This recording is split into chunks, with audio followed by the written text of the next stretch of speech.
ఒంటేరు నాగరాజు అనేటువంటి ఒక వైసీపీ కార్యకర్తని ఆటోలో వెళుతుంటే ఆటోని ఆపి వాళ్ళ బావమరిదిని తల్లిని చెల్లిని కొట్టి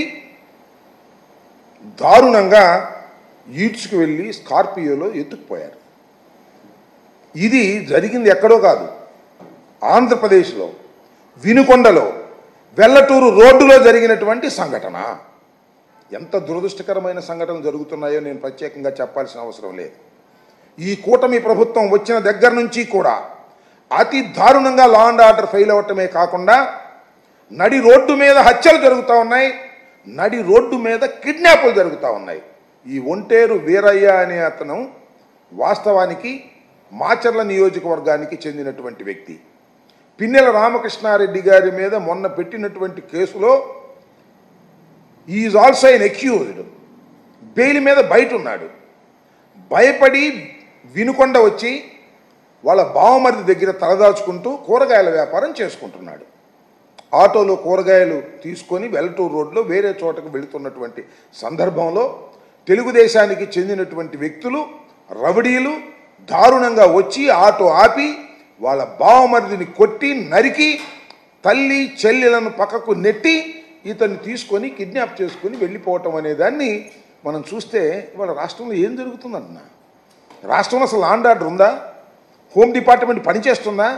పోలీస్ వ్యవస్థ పనిచేస్తుందా? నడి రోడ్డు మీద వినుకొండ లాంటి సమస్యాత్మకమైనటువంటి నియోజకవర్గం, మొన్ననే వినుకొండలో అతి దారుణంగా ఒక వ్యక్తిని నడి రోడ్డు మీద బహిరంగంగా నరికి చంపినటువంటి వినుకొండలో లా అండ్ ఆర్డర్ లేదే. ఎవరిని పడితే వాళ్ళని ఎత్తుకుపోతున్నారే. మరి నేను ఈ సందర్భంగా చెప్పదలుచుకొని ఎస్పీ గారితో కూడా మాట్లాడాం. ఆయన కూడా మేము వీఆర్ గోయింగ్ టు యాక్షన్ అండి, మా టీమ్స్ రీచ్ అవుతున్నాయి, మేము యాక్షన్ తీసుకుంటామని ఆయన చెప్పారు. నేను అనేది ఏమిటంటే ఆ వ్యక్తికి, ఒంటేరు నాగరాజు అనేటువంటి వ్యక్తికి ఏ విధమైనటువంటి హాని జరిగినా దానికి బాధ్యత వహించవలసింది నారా చంద్రబాబు నాయుడు గారి ప్రభుత్వం. దీని మీద తక్షణం స్పందించాలి. అతన్ని ప్రాణహాని లేకోకుండా కాపాడవలసినటువంటి బాధ్యత ఉంటుంది. ఆయన ఒక కేసులో ముద్ద అయితే అవ్వచ్చు, అది చట్టపరంగా జరగవలసినటువంటి అంశం. ఆయన బెయిల్ మీద బయట ఉన్నాడు. భయపడి వచ్చి వినుకొండలో తలదాచుకుంటున్నటువంటి సందర్భంలో మాచర్ల నుంచి వచ్చి వినుకొండలో దౌర్జన్యం చేసి ఆయన నెంబర్ కూడా ఇచ్చారు, ఏదో దాని పేరు ఏంటి, వెహికల్ నెంబర్ కూడా దానిలో ఉందని కూడా అది ఒకసారి వెహికల్ నెంబర్ కూడా అది ఎంతవరకు కరెక్టో మరి నెంబర్ ప్లేట్ మార్చారో నాకు తెలియదు, కానీ అడ్డం తప్పుగా మార్చారో నాకు తెలియదు, కానీ దాని నెంబర్ కూడా ఈ సందర్భంగా నేను చెప్పదలుచుకున్నాను.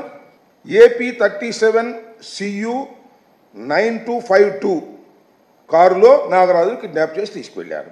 ఆ కిడ్నాప్ చేసినటువంటి ఉదంతాన్ని కూడా మీకు ఈ సందర్భంలో అక్కడ ఉన్నటువంటి అందుబాటులో ఉన్నటువంటి వారు దాన్ని వీడియో కూడా తీశారు. ఆ వీడియోను కూడా చూడండి, నడి రోడ్డు మీద ఏ విధంగా జరుగుతుందో.